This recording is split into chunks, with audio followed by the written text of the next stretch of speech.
In today's video, I'm going to teach you how to insert page numbers in Microsoft Excel 2013. Let's dive right in. First things first, you'll need to open Microsoft Excel. Once you've got your workbook open and ready, the next step is to navigate to the Insert tab on the Excel ribbon, which you'll find at the top of the interface.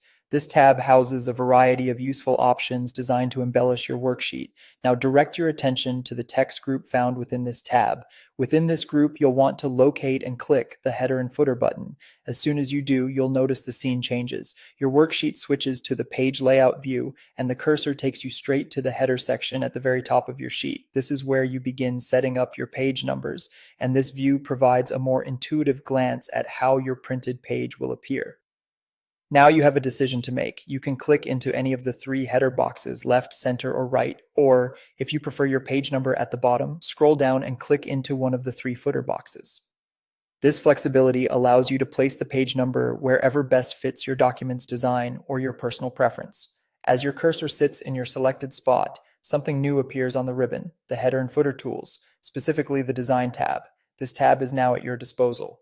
Within this new set of tools, direct your attention to the header and footer elements group.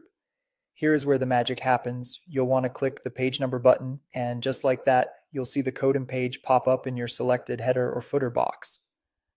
This code is a placeholder that Excel uses to automatically generate the appropriate page number for each page of your document.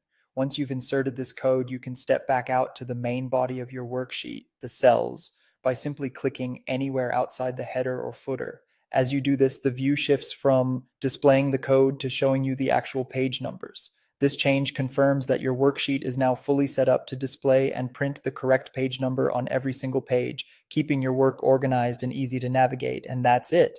You've successfully inserted page numbers into your Microsoft Excel 2013 worksheet, making it not just functional, but professional looking too.